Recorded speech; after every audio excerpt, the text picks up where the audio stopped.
नमस्कार दोस्तों, मेरे चैनल पर आपका स्वागत है। माता शक्ति की उपासना के लिए नवरात्रि के पर्व को बहुत शुभ और फलदायी माना जाता है। देवी पूजन का ये पावन पर्व साल में 4 बार आता है, जिसमें पहली नवरात्रि चैत्र मास के शुक्ल पक्ष में, दूसरी नवरात्रि आषाढ़ मास के शुक्ल पक्ष में, तीसरी आश्विनी मास में और अंतिम नवरात्रि माघ के महीने में पड़ती है। आश्विनी मास के शुक्ल पक्ष की प्रतिपदा तिथि के साथ ही शरदीय ऋतु का आरंभ होता है। तो चलिए जानते हैं 2025 में शारदीय नवरात्रि की घट स्थापना कब की जाएगी, किस सवारी में होगा माता का आगमन, कब होगी देवी की किस रूप की पूजा। तो शरदीय नवरात्रि घट स्थापना 22 सितंबर 2025 सोमवार को सुबह 6:09 से सुबह 8:06 तक रहेगा। अभिजीत घट स्थापना मुहूर्त 22 सितंबर को 11:49 सुबह से दोपहर 12:38 तक रहेगा। घट स्थापना करने का सबसे शुभ समय सुबह का होता है, जब प्रतिपदा प्रबल होती है। लेकिन यदि किसी कारणवश इस समय घट स्थापना न की जा सके तो हिंदू मध्याह्न से पूर्व अभिजीत मुहूर्त में भी घट स्थापना की जा सकती है। ज्योतिष में चित्रा नक्षत्र और वैदिकी योग में घट स्थापना न करने की सलाह दी जाती है। हालांकि ये निषेध नहीं है। किस सवारी से होगा माता का आगमन, अब ये जानते हैं। शरदीय नवरात्रि के दौरान देवी दुर्गा के आगमन और प्रस्थान की सवारी का विशेष महत्व होता है। माना जाता है कि माता की सवारी आने वाले समय की घटनाओं का संकेत देती है। इस शरदीय नवरात्रि दुर्गा जी पालकी पर विराजमान होकर आ रही हैं। देवी पुराण के अनुसार पालकी पर माता का आगमन शुभ संकेत है, लेकिन इसे आंशिक रूप से महामारी का भी सूचक माना जाता है।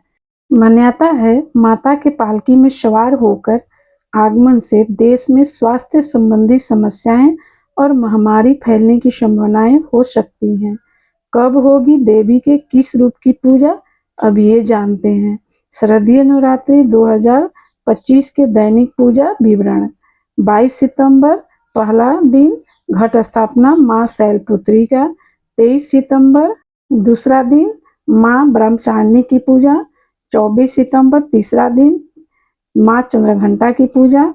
25 सितंबर तीसरा दिन माँ चंद्रघंटा का ही पूजा रहेगा और 26 को चौथा दिन माँ कुष्मांडा का पूजा और 27 को पंचमी तिथि रहेगा माँ स्कंद माता का पूजा।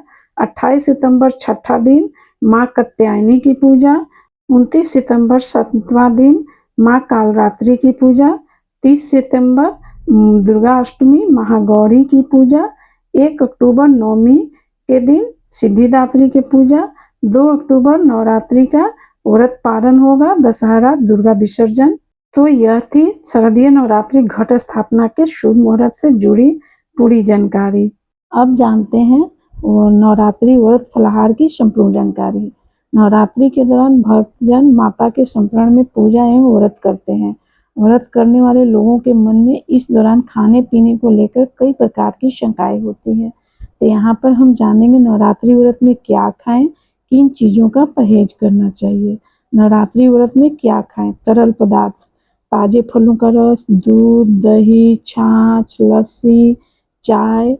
ठोस खाद्य पदार्थ में सिंघाड़े आटे से बने खाद्य, कुट्टू के आटे से बने खाद्य, मूंगफली इससे बनी चीज़ें, सूखे मेवे, फल, दूध और सूखे मेवे से बनी मिठाई, साबूदाना खिचड़ी, साबूदाने से बने खाद्य, मखाने की खीर, गुड़, मिश्री आदि।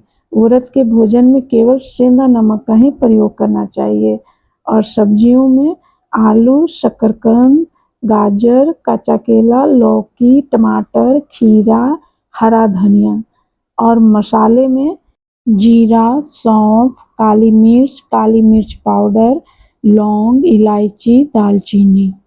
अब जानेंगे कि किन चीज़ों का परहेज करना चाहिए। तो प्याज, लहसुन, मदिरा, मांस, कॉफ़ी, सरसों का तेल, सोयाबीन का तेल, अन्य व्यसन, पैकेज्ड फूड। तो यह थी माता के व्रत में फलाहार की संपूर्ण जानकारी। नवरात्रि हर रूप में पावन है और इस समय कुछ नया सामान खरीदने की प्राचीन परंपरा है। मान्यता है कि नवरात्र की अवधि में कुछ विशेष वस्तुओं की खरीदारी से घर में बरकत होती है। ऐसी 9 वस्तुएं हैं जिन्हें नवरात्रि के समय खरीदने से आपके घर में समृद्धि का आगमन होगा।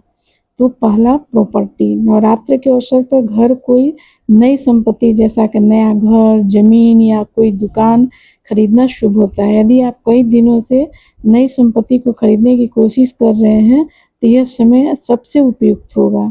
धातु की मूर्ति। नवरात्र में अपने इष्ट देव की मूर्ति खरीदने और इसे मंदिर में स्थापित करने से आपको उनका असीम आशीर्वाद प्राप्त होगा। आप अपनी क्षमता के अनुसार सोने, चांदी और पीतल की मूर्ति खरीद सकते हैं। वाहन। नया वाहन लेने के लिए नवरात्र का समय बहुत उपयुक्त है। इस समय लिए गए वाहन आपको लंबे समय तक साथ देंगे। उनके जल्दी खराब होने की आशंका बहुत कम होती है। श्रृंगार का सामान। नवरात्र के समय श्रृंगार का सामान भी अवश्य खरीदें। यह आपके सौभाग्य में वृद्धि करता है, साथ ही आपको रूपवान बनाने में मदद करता है। शुभ पौधे। तुलसी, बरगद और केले का पौधा कुछ ऐसे शुभ पौधे हैं जिन्हें नवरात्र के समय अवश्य खरीदें, अपने घर के बगीचे में बोएं। इसके साथ ही शंख पुष्पी, हर श्रृंगार जैसे फूलों के पौधे भी अवश्य लेकर आएं। ये सभी पौधे आपके घर में सकारात्मक ऊर्जा को बढ़ाने में आपकी मदद करेंगे। ध्वज, झंडा। नवरात्रि पर लाल रंग की ध्वज खरीदकर मंदिर में रखें। रामनवमी के दिन इसे किसी राम मंदिर में अर्पित कर दें। ध्वजा प्रगति का प्रतीक होता है, इसलिए नवरात्र में खरीदी गई ध्वजा आपके लिए भाग्यशाली सिद्ध होगी। वस्त्र आभूषण। इस नवरात्रि में नए वस्त्र आभूषण जरूर खरीदें।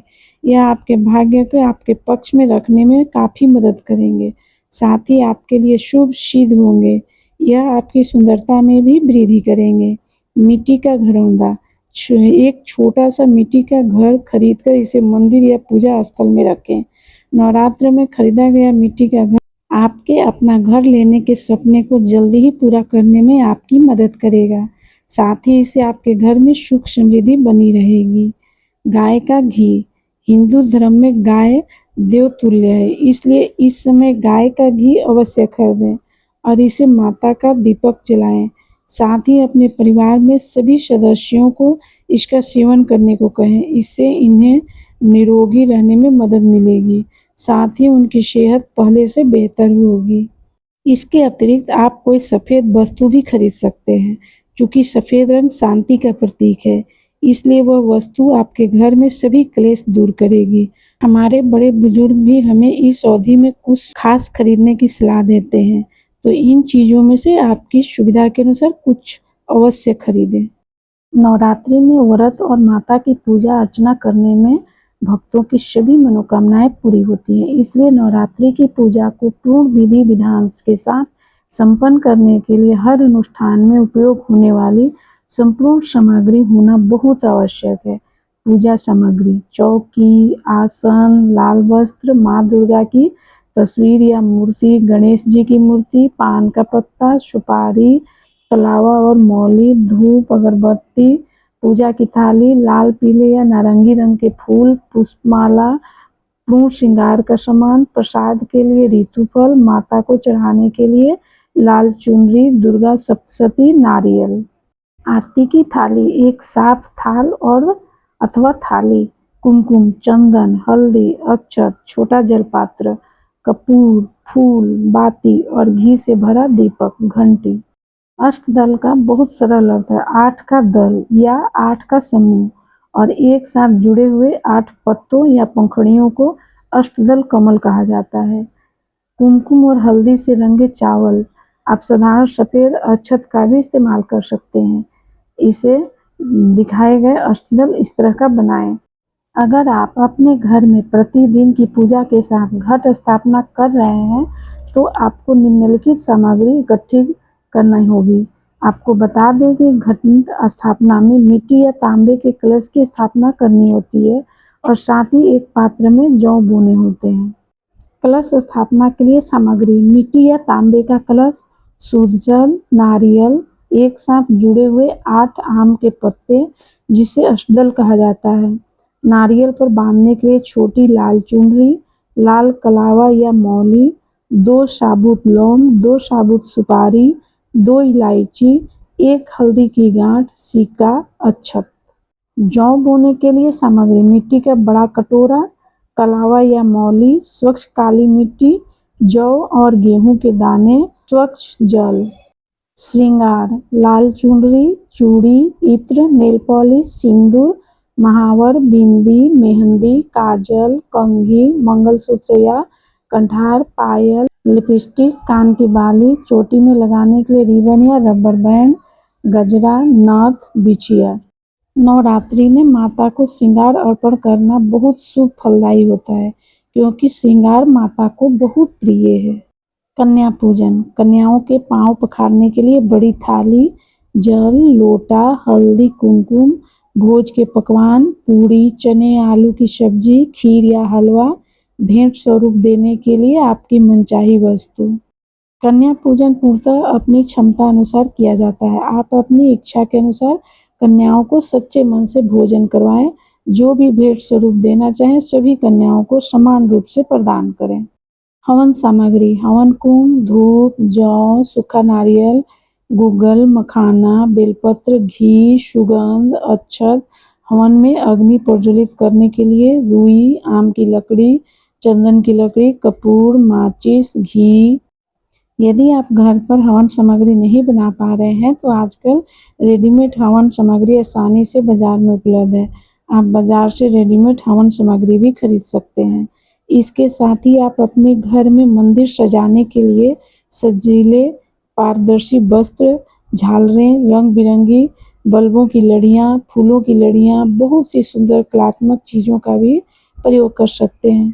इस सामग्री के साथ अपने घर में बिना किसी त्रुटि के अपनी नवरात्रि की पूजा संपूर्ण कर सकते हैं। तो यह थी शारदीय नवरात्रि की पूरी जानकारी। हम आशा करते हैं कि आपका व्रत सफल हो और ऐसी धार्मिक चीज़ों को जानने के लिए हमारे चैनल को सब्सक्राइब कीजिए। आशा करती हूँ कि आपको ये मेरी वीडियो बहुत ही पसंद आई होगी। बहुत पसंद आई है तो लाइक, कमेंट, शेयर ज़रूर कीजिए। फैमिली फ्रेंड को भी शेयर कीजिए। चैनल पर न्यू है तो सब्सक्राइब कर लीजिए। मैं लेती हूँ आपसे विदा।